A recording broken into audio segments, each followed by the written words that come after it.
ప్రభువైన యేసుక్రీస్తు నామంలో అందరికీ హృదయపూర్వక వందనములండి. సంఖ్యాకాండము 8వ అధ్యాయము. యెహోవా మోషేకు ఇలాగు సెలవిచ్చెను, నీవు అహరోనుతో, నీవు దీపములను వెలిగించున్నప్పుడు ఆ 7 దీపముల వెలుగు దీపవృక్షమునకు ముందు పడునట్లు వాటిని వెలిగింపవలెనని చెప్పుమనెను. అహరోను అలాగు చేసెను. యెహోవా మోషేకు ఆజ్ఞాపించినట్లు అతడు దీపవృక్షమునకు ఎదురుగా దాని దీపములను వెలిగించెను. ఆ దీపవృక్షము బంగారు నక్షి పనగలది. అది దాని స్తంభము మొదలుకొని పుష్పముల వరకు నకిషీ పనిగలది. యెహోవా కనుపరచిన మాదిరిని బట్టి మోషే ఆ దీపవృక్షమును చేయించెను. మరియు యెహోవా మోషేకు ఇలాగు సెలవిచ్చెను, నీవు ఇశ్రాయేలీయులలో నుండి లేవీయులను ప్రత్యేకించి వారిని పవిత్రపరచుము. వారిని పవిత్రపరచుటకు నీవు వారికి చేయవలసినదేమనగా, వారి మీద పాప పరిహారార్థ జలమును ప్రోక్షింపుము.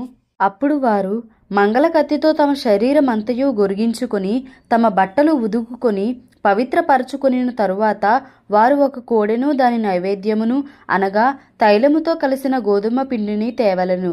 నీవు పాప పరిహారార్థ బలిగా మరి ఒక కోడెను తీసుకొని రావలెను. అప్పుడు నీవు ప్రత్యక్షపు గుడారము ఎదుటికి లేవీయులను తోడుకొని వచ్చి ఇశ్రాయేలీల సర్వ సమాజమును పోగు చేయవలెను. నీవు యెహోవా సన్నిధికి లేవీయులను తోడుకొని వచ్చిన తరువాత ఇశ్రాయేలీలు తమ చేతులను ఆ లేవీయుల మీద ఉంచవలెను.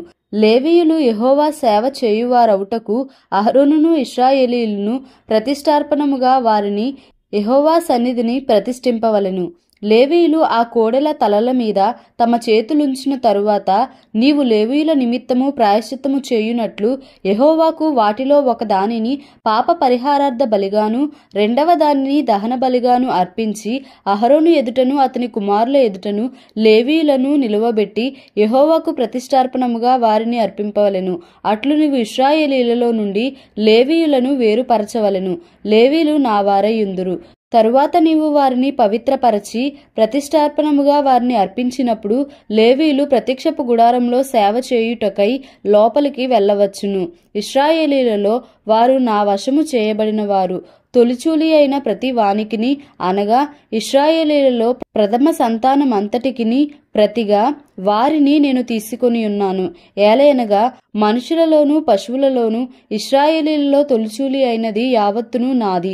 ఐగుప్తు దేశములో తొలిచూలి అయిన ప్రతి వానిని నేను సంహరించిన నాడు వారిని నా కొరకు ప్రతిష్ఠించుకొంటిని. ఇశ్రాయేలీయులలో తొలిచూలి అయిన ప్రతి వానికి మారుగా లేవీయులను తీసుకొని ఉన్నాను. మరియు ప్రత్యక్షపు గుడారములో ఇశ్రాయేలీయుల నిమిత్తము సేవ చేయుటకును ఇశ్రాయేలీయుల నిమిత్తము ప్రాయశ్చిత్తము చేయుటకును ఇశ్రాయేలీయులలో లేవీయులను అహరోనుకును అతని కుమారులకును ఇచ్చి అప్పగించి ఉన్నాను. అందువలన ఇశ్రాయేలీయులు పరిశుద్ధ మందిరమునకు సమీపించినప్పుడు ఏ తెగులైనను ఇశ్రాయేలీయులకు సంభవింపకపోవును అని చెప్పెను. అప్పుడు మోషే అహరోనులను ఇశ్రాయేళ్ల సర్వ సమాజము యెహోవా లేవీయులను గూర్చి మోషేకు ఆజ్ఞాపించిన సమస్తమును బట్టి లేవీయుల ఎడల చేసిరి. ఇశ్రాయేలీయులు వారికి అట్లే చేసిరి. లేవీయులు తమను పవిత్రపరచుకొని తమ బట్టలు ఉదుక్కున్న తరువాత అహరోను యెహోవా సన్నిధిని ప్రతిష్టార్పణముగా వారిని అర్పించెను. వారిని పవిత్రపరచుటకు అహరోను వారి నిమిత్తము ప్రాయశ్చిత్తము చేసెను. తరువాత లేవీయులు అహరోను ఎదుటను అతని కుమారుల ఎదుటను ప్రత్యక్షపు గుడారంలో సేవ చేయుటకు లోపలికి వెళ్ళిరి. యెహోవా లేవీయులను గూర్చి మోషేకు ఆజ్ఞాపించినట్లు అతడు వారి ఎడల చేసెను. మరియు యెహోవా మోషేకు ఇలాగు సెలవిచ్చెను, ఇది లేవీయుల గూర్చిన విధి. 25 ఏండ్లు మొదలుకొని పైప్రాయము గల ప్రతివాడును ప్రత్యక్షపు గుడారం యొక్క సేవలో పనిచేయుటకు రావలెను. అయితే 50 ఏండ్ల వయస్సు పొందిన పిమ్మట వారు ఆ పని మాని ఊరకుండవలెను. వారు కాపాడవలసిన వాటిని కాపాడుటకు ప్రత్యక్షపు గుడారంలో తమ గోత్రపు వారితో కూడా పరిచర్య చేయవలెను గాని పని చేయవలదు. లేవీయులు కాపాడవలసిన వాటి విషయము నీవు వారికి అలాగు నియమింపవలెను. సంఖ్యాకాండము 9వ అధ్యాయము. ఐగుప్తు దేశంలో నుండి వారు వచ్చిన తరువాత 2వ సంవత్సరము మొదటి నెలలో యెహోవా సీనాయి అరణ్యమందు మోషేకు ఇలాగు సెలవిచ్చెను, ఇశ్రాయేలీయులు పస్కా పండుగను దాని నియామక కాలమందు ఆచరింపవలెను. దాని నియామక కాలమున అనగా ఈ నెల 14వ దినమున సాయంకాలమందు దానిని ఆచరింపవలెను.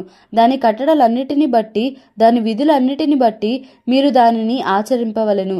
కాబట్టి మోషే పస్కా పండుగను ఆచరింపవలెనని ఇశ్రాయేలీయులతో చెప్పగా, వారు సీనాయి అరణ్యమందు మొదటి నెల 14వ దినమున సాయంకాలమందు పస్కా పండుగ సామగ్రిని సిద్ధపరచుకొనిరి.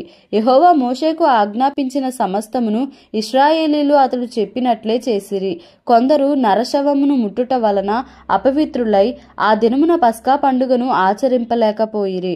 వారు ఆ దినమున మోషే అహరోనుల ఎదుటికి వచ్చి మోషేతో, నరశవమును ముట్టుట వలన అపవిత్రులమైతిమి, యెహోవా అర్పణమును దాని నియామక కాలమున ఇశ్రాయేలుల మధ్యను అర్పింపకుండునట్లు ఎలా అడ్డగింపబడితిమని అడుగగా, మోషే, నిలువుడి, మీ విషయంలో యెహోవా ఏమి సెలవిచ్చునో నేను తెలుసుకొందునని వారితో అనెను. అప్పుడు యెహోవా మోషేకు ఇలాగు సెలవిచ్చెను, నీవు ఇశ్రాయేలీయులతో ఇట్లనుము, మీలో గాని మీ వంశములలో గాని ఒకడు శవమును ముట్టుట వలన అపవిత్రుడైనను దూర ప్రయాణము చేయుచుండినను అతడు యెహోవా పస్కా పండుగను ఆచరింపవలెను. వారు 2వ నెల 14వ దినమున సాయంకాలమున దానిని ఆచరించి పొంగని వాటితోనూ చేదు ఆకుకూరలతోనూ దానిని తినవలెను. వారు మరునాటి వరకు దానిలో కొంచెమైనను మిగలనీయవలదు. దానిలోనిది ఒక్క ఎముకనైనను విరువవలదు. పస్కా పండుగ విషయమైన కట్టడలన్నిటిని బట్టి వారు దానిని ఆచరింపవలెను. ప్రయాణంలో ఉండని పవిత్రుడు పస్కాను ఆచరించుట మానిన ఎడల ఆ మనుష్యుడు తన జనుల్లో నుండి కొట్టివేయబడును. అతడు యెహోవా అర్పణమును దాని నియామక కాలమున అర్పింపలేదు గనుక ఆ మనుష్యుడు తన పాపమును తానే భరింపవలెను.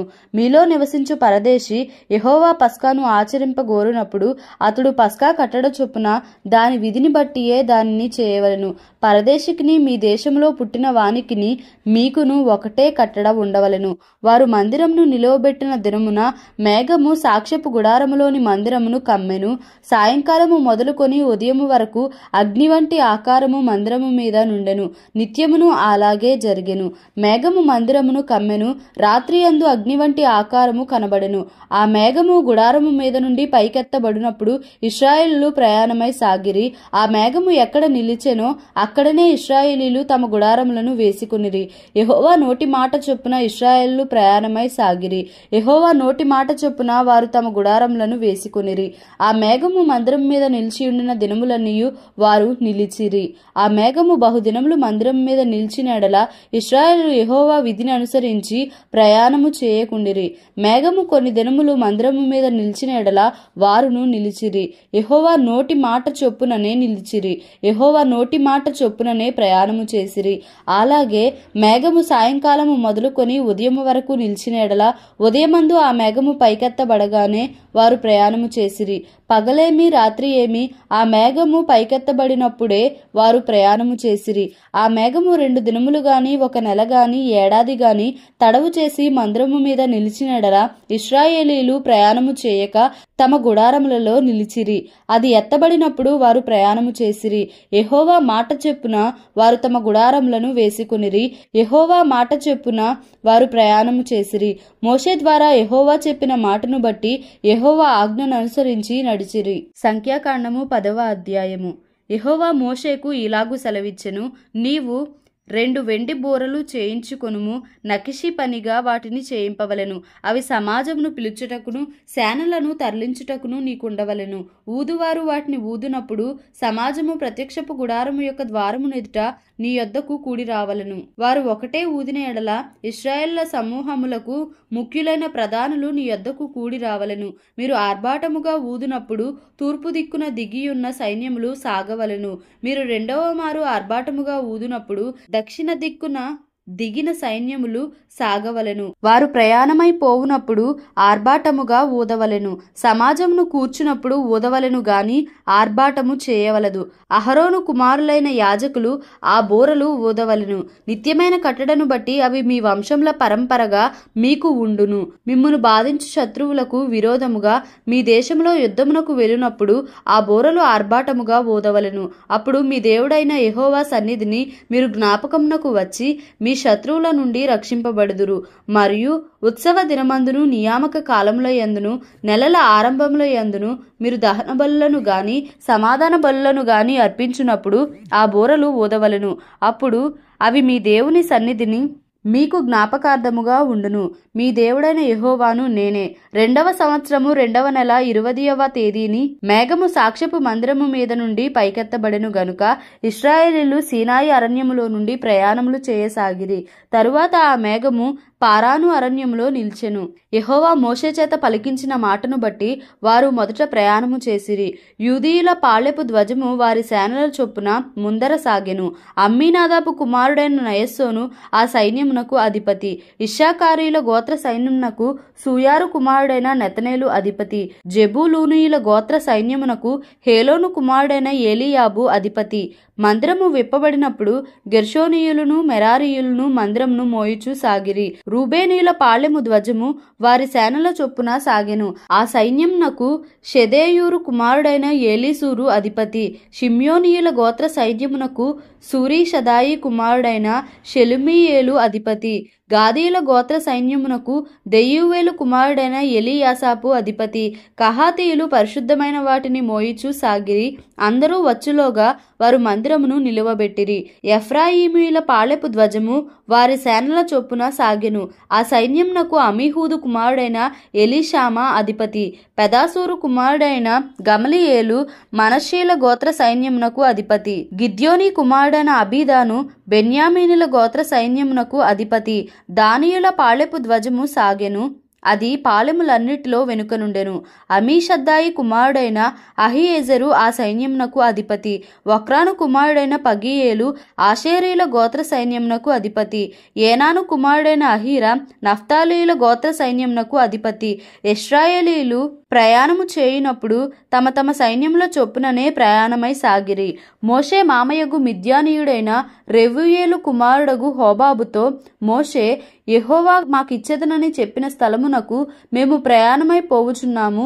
మాతో కూడా రమ్ము, మేము మీకు మేలు చేసెదము. యెహోవా ఇశ్రాయేలులకు తాను చేయబోవు మేలును గూర్చి వాగ్దానము చేసిననగా అందుకతడు, నేను రాను, నా దేశమునకును నా వంశస్థుల యొద్దకును వెళ్ళుదుననెను. అందుకు మోషే, నీవు దయచేసి మమ్మను విడువకుము. ఎట్లనగా ఈ అరణ్యమందు మేము దిగవలసిన స్థలములు నీకు తెలిసి ఉన్నవి. నీవు మాకు కనుల వలె ఉందువు. మరియు నీవు మాతో కూడా వచ్చిన ఎడల యెహోవా మాకు ఏ మేలు చేయునో ఆ మేలును బట్టి మేము నీకు మేలు చేయుదుమనెను.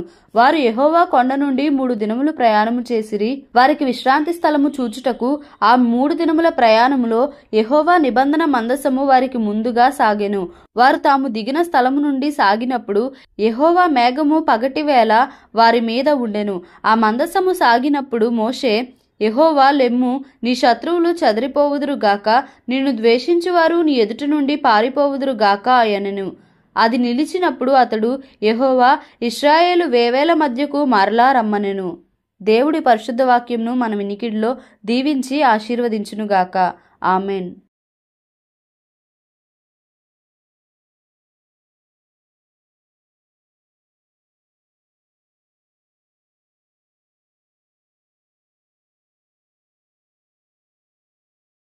Please like, share and subscribe for more videos.